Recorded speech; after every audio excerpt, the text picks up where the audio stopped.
স্বরাষ্ট্রমন্ত্রী ঘোষণা দিলেন মব কালচারের দিন নাকি শেষ হয়ে গেছে। স্বরাষ্ট্রমন্ত্রী এই ঘোষণার মাধ্যমে মূলত মব কালচারের দিনকে শেষ করেন নাই, তিনি বিএনপি এবং পুলিশকে মব করার বৈধতা দিচ্ছেন। দেশকে এত বেশি খাদের কিনারায় নিয়ে যাচ্ছেন, আমাদের কথা বলার মতো আর মানে কথা কোনটা রেখে কোনটা বলবো এটা আমরা মাঝে মধ্যে ভেবে পাই। তো অনেকগুলো কথা আছে, অনেকগুলো কথা বলা হয়েছে, তবে সেগুলো রিপিট না করে অন্য কিছু বলতে চাই। প্রথম কথা হচ্ছে এই বিএনপি সরকার তো একটা মবের সরকার, ওরা মব করে ক্ষমতা এসছে, স্পষ্ট।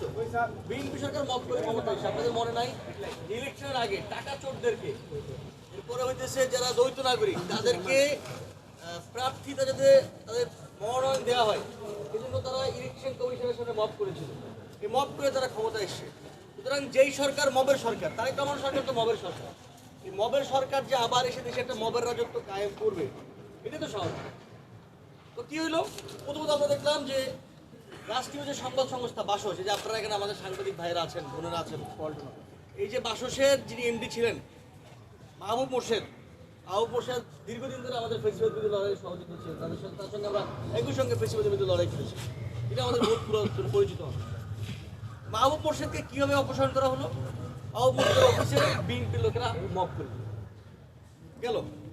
মানে আপনাদের সাংবাদিকদের আপনাদের এইটা নিয়ে আওয়াজ তোলা উচিত যে বাসসের মতো জায়গাতে কিভাবে করে বিএনপি মব করে, এবং আপনাদের একজন সাংবাদিক বন্ধু, আপনাদের একজন সাংবাদিক ভাই তার উপর কেন মবটা করবে গেল একটা জিনিস। এরপরে স্বরাষ্ট্রমন্ত্রী ঘোষণা দিলেন মব কালচারের দিন নাকি শেষ হয়ে গেছে। স্বরাষ্ট্রমন্ত্রী এই ঘোষণার মাধ্যমে মূলত মব কালচারের দিনকে শেষ করেন নাই, তিনি বিএনপি এবং পুলিশকে মব করার বৈধতা দিচ্ছেন। এই নতুন সকল মবের জনক হিসেবে সালাউদ্দিন আহমেদ হাজির হয়েছিল। তার এই মব কালচারের দিন শেষে এই ঘোষণা শোনার পরপরই বিএনপি মনে একটা মনোবল পাইছে। তারা এখন যেখানে সেখানে মব করে বেড়ায়, তারা বাসসে গিয়ে মব করে, তারা বাংলাদেশ ব্যাংকে গিয়ে মব করে, তারা এখানে মব করে, ওইখানে মব করে। এরপরে আমরা দেখলাম বাংলাদেশের অর্থনীতির সবচেয়ে গুরুত্বপূর্ণ প্রতিষ্ঠান বাংলাদেশ ব্যাংক, যিনি বাংলাদেশ ব্যাংকের সর্বশেষ গভর্নর ছিলেন মনসুর সাহেব, তিনি এই কথা আপনাদের মনে আছে যে আওয়ামী লীগ বাংলাদেশের অর্থনীতিকে কি বাজে অবস্থায় রেখে গেছে। আওয়ামী লীগ বাংলাদেশের অর্থনীতিকে একবার শেষ করে দিয়ে গেছে। সেই খাদের কিনারা থেকে যে মানুষটা ধীরে ধীরে তুলে নিয়ে আসছেন মনসুর সাহেব, সে মনসুর সাহেবকে সরাই দিলেন। তারেক রহমান সাহেব আসছেন ক্ষমতায়, তার দল ক্ষমতা আসে, তিনি নানা জায়গায় তার লোকের পদায়ন করবেন, এটাকে আমরা যৌক্তিক বলতেছি। যোগ্য লোকদেরকে বাদ দিয়ে দলীয় লোকদেরকে নিয়োগ করা, আবার আপনি দলীয় লোকদেরকে নিয়োগ করবেন করেন, সেটা তো একটা ন্যূনতম নিয়মতান্ত্রিক, গণতান্ত্রিক এবং ডিসেন্ট ব্যাপার আছে। মানে বাংলাদেশের গণ অভ্যুত্থান হয়েছে ভাই, এটা 2026 সাল, এখানে সাংবাদিকরা অ্যাক্টিভ, এখানে অ্যাক্টিভিস্টরা সমাজে অ্যাক্ট করে, ন্যূনতম ডিসেন্সি রাখবেন না। আপনারা করলেন কি, এখানে বাংলাদেশ ব্যাংকের মতো জায়গায় কর্মকর্তাদেরকে দিয়ে মব করাইলেন, কর্মচারীদেরকে দিয়ে মব করাইলেন, এবং আপনার মনসুর সাহেবকে ভালো লাগতেছে না, আপনি চান আপনি আবার বাংলাদেশে নতুন করে অনেকগুলো হাওয়া ভবন বানাবেন, বানান, আমরা সেটা নিয়ে প্রতিবাদ করবো নিশ্চয়ই, কিন্তু সেইটার তো একটু ডিসেন্ট ওয়ে রাখবেন।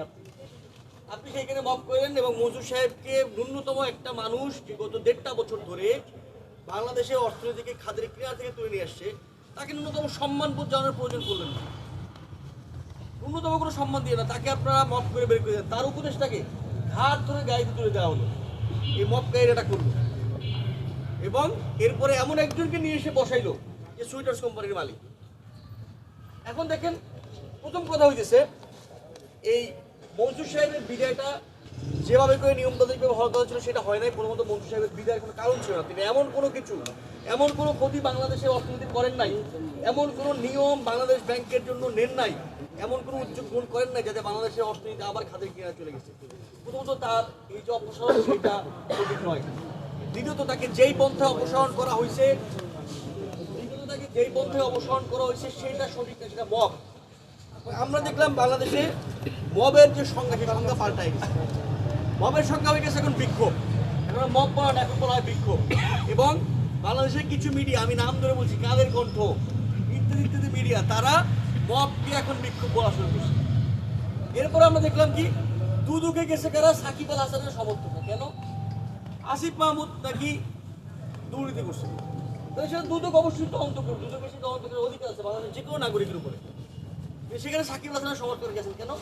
সাকিব আল হাসানকে আসিফ মাহমুদ যিনি সাবেক ক্রীড়া উপদেষ্টা, তিনি বাংলাদেশে খেলতে দেন না, কারণ এই সাকিব হাসান গণহত্যার অ্যাপ্রোচ ছিল। তার বাবা মাগুরাতে মানে এই মেসাগের সঙ্গে অন্তর্ভুক্ত ছিল, আপনারা সেটা জানেন।